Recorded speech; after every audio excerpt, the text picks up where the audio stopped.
श्री स्वामी समर्थ। नमस्कार स्वामी भक्तांनो, स्वागत आहे तुमचं पुन्हा एका नवीन व्हिडिओमध्ये। चला तर मग व्हिडिओला सुरुवात करूया। उपाशी मेलात तरी चालेल, पण या 4 लोकांना कधीही मदत मागू नका। जय स्वामी समर्थ मित्रांनो, आज या व्हिडिओमध्ये आम्ही तुम्हाला एक गोष्ट सांगणार आहोत। ही कथा आहे एका कावळ्याची। ज्या कथेत एका कावळ्याने अशा 4 ज्ञानवर्धक गोष्टी सांगितल्या आहेत। त्या कावळ्याचे हे उद्बोधक शब्द तुम्हाला अशा गोष्टी शिकवतील ज्याचा तुम्ही कधीही विचारही केला नसेल। ही कथा खूप माहितीपूर्ण आणि प्रेरणादायी आहे। त्या 4 गोष्टी कोणत्या ज्या कावळ्याने सांगितल्या आहेत, तर मित्रांनो, ते 4 लोक कोण आहेत ज्यांच्याबद्दल कावळ्याने सांगितले आहे की तुम्ही उपाशी मरा, पण त्यांच्याकडे कधीही मदतीची याचना करू नका। या कथेद्वारे आपण ते जाणून घेऊया। मित्रांनो, तुम्हाला विनंती करते की आमची कथा पूर्णपणे ऐका आणि व्हिडिओच्या शेवटपर्यंत आमच्या चॅनेलवर राहा। आणि तुम्ही आमच्या चॅनेलला नवीन दर्शक म्हणून आला असाल तर तुम्ही अजून आमचे चॅनल सबस्क्राइब केले नसेल तर पटकन चॅनलला सबस्क्राइब करा आणि बेल बटन देखील दाबा।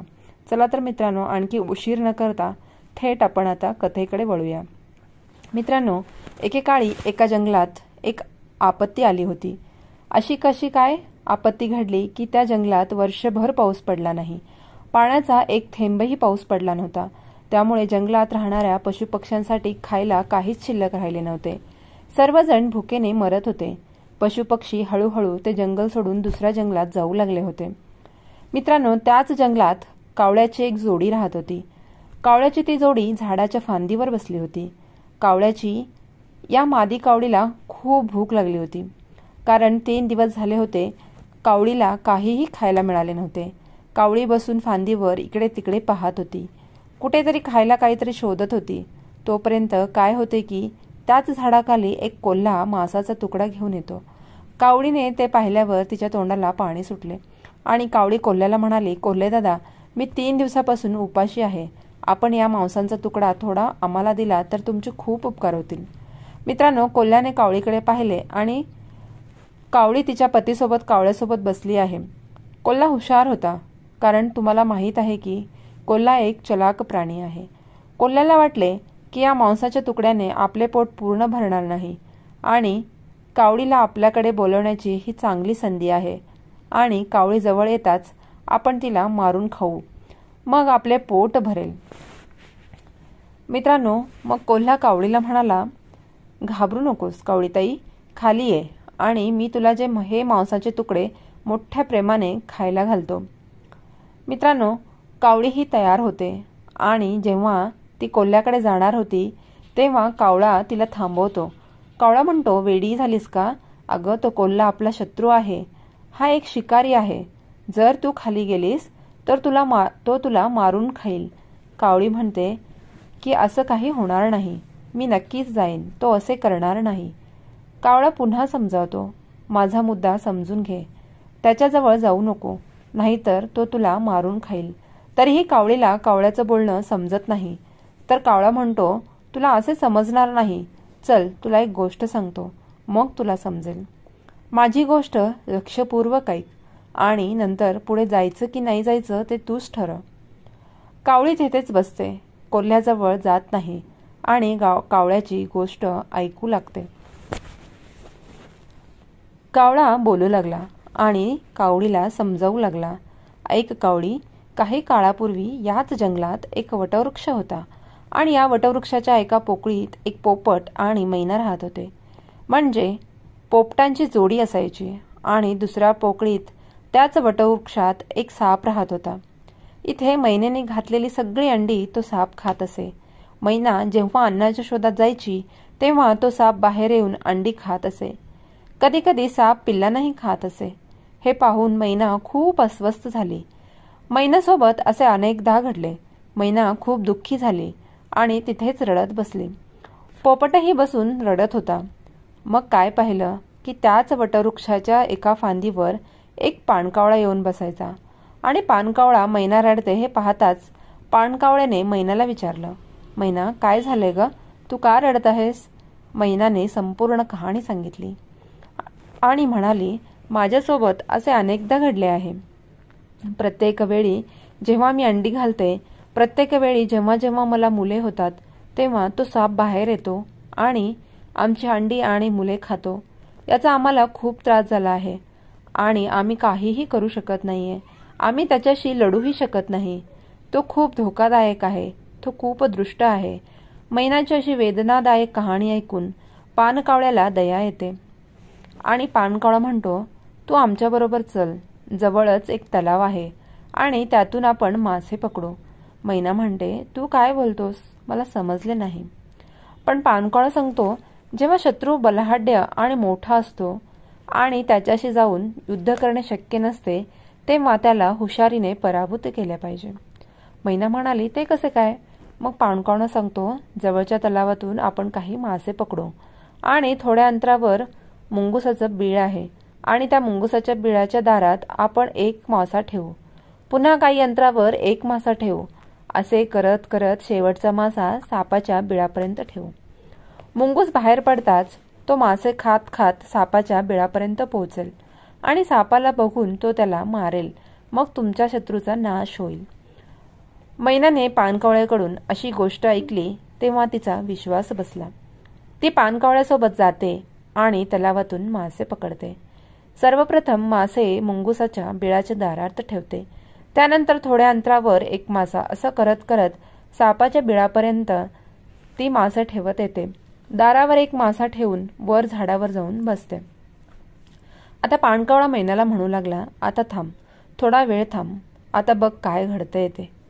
मित्रांनो, काही वेळाने काय होते, जेव्हा मुंगूस त्या बिळातून बाहेर येतो आणि जेव्हा त्याला दारात मासा पडलेला दिसला तेव्हा तो देवाचे आभार मानू लागतो आणि म्हणतो, प्रभू, आज तुम्ही माझ्यावर खूप मोठी कृपा केली आहे.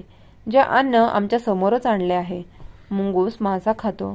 त्यानंतर मुंगूस पुढे सरकतो आणि पुढे त्याला दुसरा मासा सापडतो. मग तो सुद्धा मासा तो खातो. मग पुढे सरकतो आणि त्याला एक एक मासे मिळत राहतात आणि तो एक एक मासा खात खात तो साप जिथे राहत होता त्याच ठिकाणी आला. त्याच्या दारात एक मासा पडलेला होता. मुंगुसाने तो मासा खाल्ला. मग त्याने विचार केला, याचे कारण काय? एक एक करून मासे मला मिळत राहिले आणि आम्ही खात राहिलो आणि इथे आलो. हे कोणाचे तरी घर आहे असे दिसते. आमच्यावर कोणी काही युक्तीचा खेळ खेळली आहे का माहीत नाही. चला थांबूया आणि पाहूया या बिळातून कोण बाहेर येतोय ते. मित्रांनो, तो मुंगूस त्या सापाच्या बिळाच्या दारात बसतो आणि वाट पाहू लागतो. त्याला वाटतं की कोणी असेल तर काही वेळात तो नक्कीच त्यातून बाहेर येईल. काही वेळाने जेव्हा साप बाहेर येतो आणि मुंगूस सापाला पाहतो तेव्हा साप आणि मुंगूस यांच्यात भयंकर भांडण होतं. शेवटी मुंगूस जिंकतो आणि साप मरतो. हे बघून मैना खूप आनंदी होते आणि झाडाच्या फांदीतून पानकावळ्याला हाक मारते, भाऊ, मी मनापासून तुझे आभार मानते, कारण या सापामुळे मी खूप अस्वस्थ झाले होते. आज तुम्ही आमच्या शत्रूला ठार केले. मी तुमचे खूप खूप आभारी आहे. मैना खूप खुश झाली. इकडे मुंगुसाला दिसले की वर पोपटांची जोडी बसली आहे. त्यामुळे मुंगुसाला समजले, बरं, याचा अर्थ असा की हा सापळा या मैनेने रचला होता. तेव्हा मैना मुंगुसाला सर्व कथा सांगते. त्यानंतर मुंगूस म्हणतो, मैना, तू वरून माझे आभार मानत राहशील का की खाली येऊन थँक्यू म्हणशील? मित्रांनो, ती मैना मुंगुसाजवळ जाऊन बसते आणि मुंगूस तिच्यावरही हल्ला करतो आणि मैनाला मारतो आणि मारून खातो. पोपट विचार करतो की तो एका शत्रूपासून दूर जाऊ शकला नाही तोपर्यंत दुसरा शत्रू हजर झाला. हीच गोष्ट समजावून सांगताना कावळा कावळीला सांगतो की मैना एका शत्रूपासून सुटते पण दुसऱ्या शत्रूच्या तावडीत अडकते आणि मैना मरण पावते, कारण तो मुंगूस शत्रू आहे. तो आपल्याला सोडणार नाही हे ती विसरली होती. म्हणूनच कावळी, आता जाऊ नकोस. तो तुझा आणि माझा शत्रू आहे. तो तुम्हाला नक्कीच मारेल आणि चुकूनही या चौघांची कधीच मदतीची याचना करू नये. कावळीने विचारले, कोण चौघे?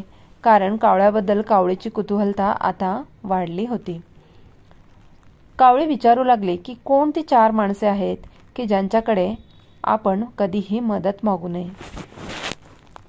मग कावळा सांगतो, प्रथम तुमचा शत्रू. जर तुम्ही शत्रूकडे मदतीसाठी भीक मागायला गेलात तर तो शत्रू मदत करणार नाही. तो तुमच्यावर नक्कीच हल्ला करेल, तुमचे नुकसान करेल, तुम्हाला ठारही करेल.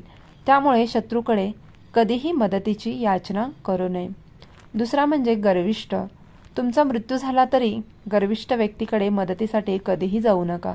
कारण जर तुम्ही गर्विष्ठ व्यक्तीकडे गेलात तर तो तुमचा अपमान करेल आणि तुम्हाला काहीही देणार नाही. तिसरा माणूस म्हणजे कपटी माणूस. मदतीसाठी कधीही ढोंगी, कपटी व्यक्तीकडे जाऊ नका. कारण जे ढोंगी असतात ते फसवे शब्द बोलतात आणि तुमची फसवणूक नक्कीच करतात. ते मदत तर करणार नाहीतच, परंतु ते त्यांच्या कपटाने तुम्हाला कुठेतरी अडकवतील.